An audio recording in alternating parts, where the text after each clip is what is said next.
Hola estudiantes del octavo grado, bienvenidos. No importa el lugar para estudiar, aprenderemos desde donde estemos.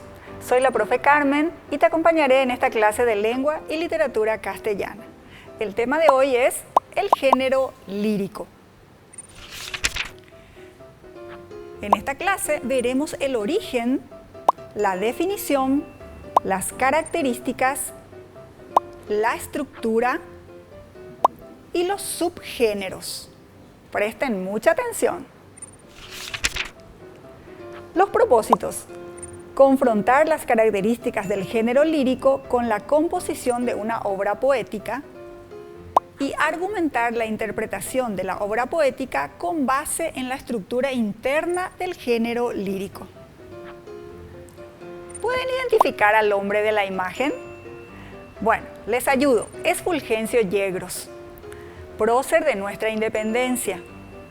Y dirán ustedes, ¿qué tiene que ver Fulgencio Yegros con el género lírico? Pues bien, al igual que este hombre que vivió en esa época, el género lírico en Paraguay se desarrolló desde la época colonial y trascendió hasta la época independiente. ¿Por qué traemos a colación a este prócer? Porque fue encarcelado y en la celda escribió una poesía en la pared. Esta es la primera estrofa de esa poesía.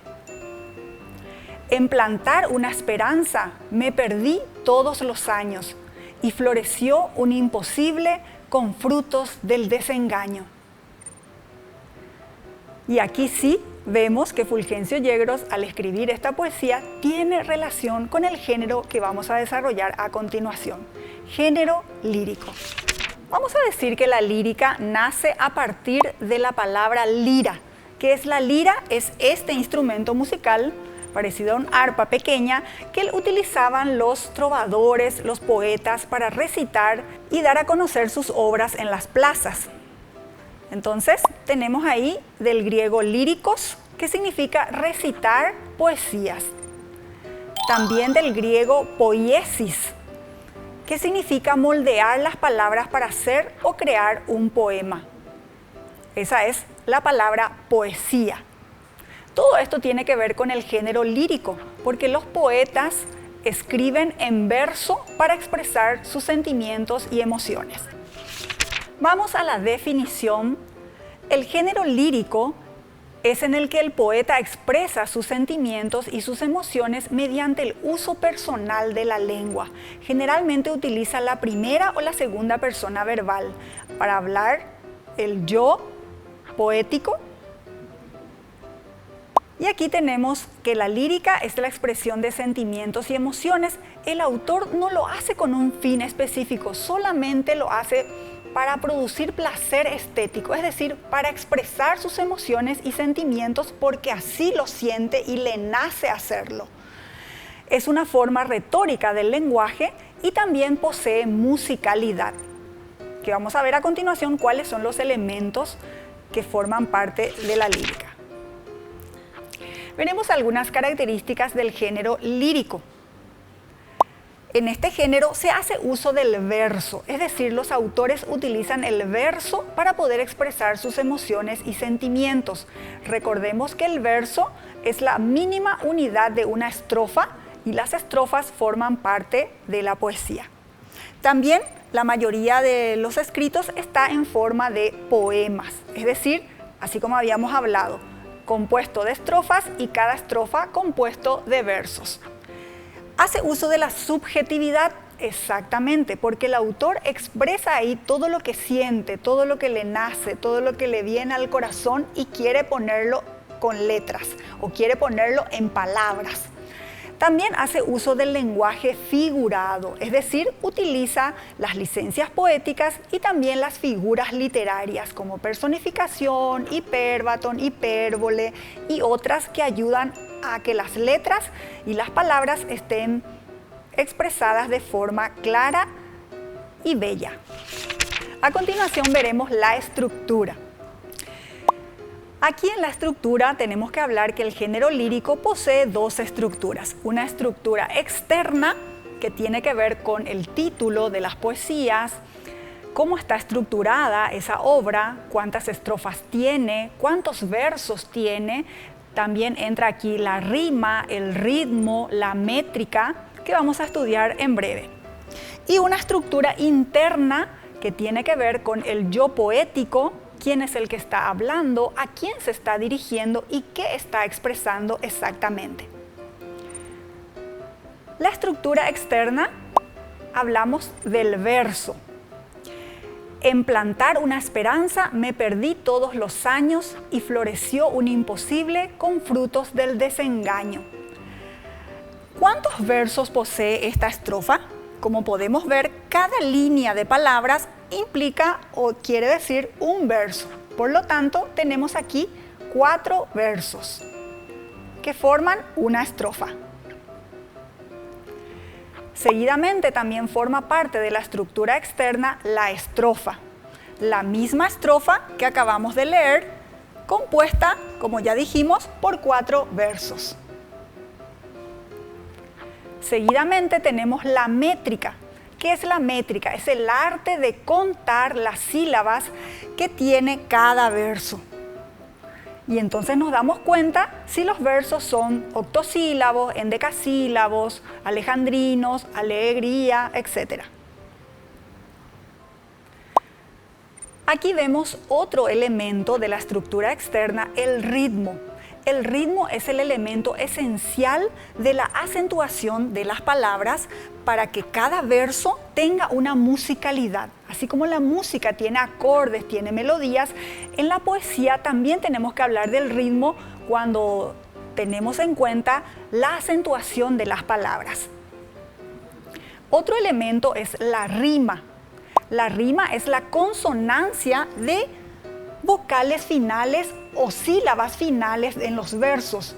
Y existen 2 tipos de rima. La rima perfecta o consonante, en donde coinciden todas las sílabas finales, o la rima asonante o imperfecta, en donde solamente coinciden la vocal final de cada verso.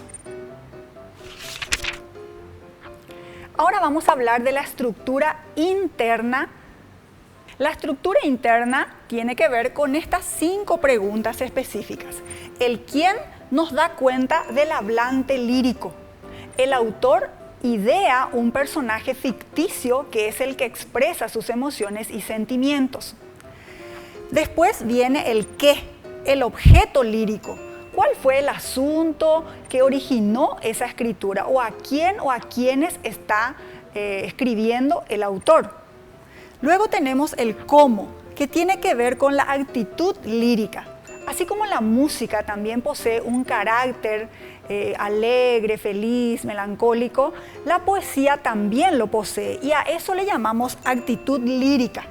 ¿Qué quiere expresar el autor? ¿Un sentimiento de amor, de agravio, de desesperanza o de esperanza? ¿De pesimismo, optimismo y todo lo que quiera expresar? Luego viene la pregunta ¿por qué? Y aquí nos da el motivo lírico. ¿Qué fue lo que motivó al autor a escribir esa obra o a expresar esos sentimientos? A veces pueden ser ocasiones tristes, melancólicas, de esperanza, otras veces pueden ser desengaños amorosos y otros temas. Y por último tenemos ¿qué siente? Es decir, hablamos del temple de ánimo. ¿Qué nos transmite esa poesía? ¿Nos transmite esperanza? ¿Nos transmite amor? ¿Nos transmite pesimismo u optimismo? Y aquí estamos hablando entonces con estas 5 preguntas de la estructura interna de la poesía. Bueno, aquí vamos a dar ejemplos específicos de la poesía de Fulgencio Yegros. ¿Quién es el hablante lírico aquí? Él mismo, exactamente. Seguimos con la estructura interna y ahora vemos las actitudes líricas. Y leemos la segunda estrofa del poema. Con gran cuidado busqué un dorado pavimento para poner allí dentro la planta que cultivé. Para regarla encontré arroyos de confianza y no se encontró mudanza en mi intento verdadero, pues puse todo mi esmero en plantar una esperanza. Entonces, ¿qué actitud lírica podemos identificar Esperanza, muy bien. Objeto lírico. En plantar una esperanza me perdí todos los años y floreció un imposible con frutos del desengaño. ¿Cuál sería acá el objeto lírico? Muy bien, el desengaño. Avanzamos y decimos el motivo lírico en la misma estrofa. ¿Cuál sería? La condena.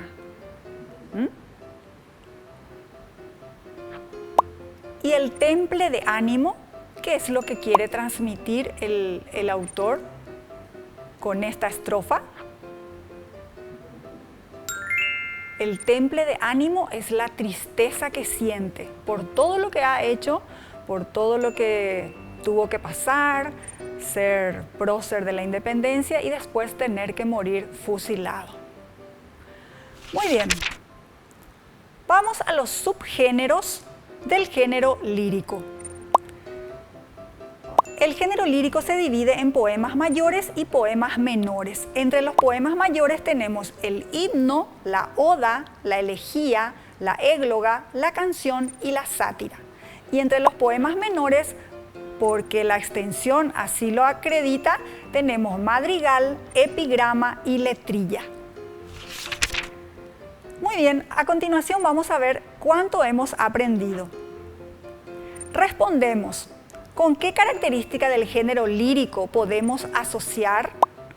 Fulgencio Yegros escribe su poema en primera persona expresando sus sentimientos. Y aquí tenemos las opciones: uso del verso, poema, subjetividad o uso del lenguaje figurado.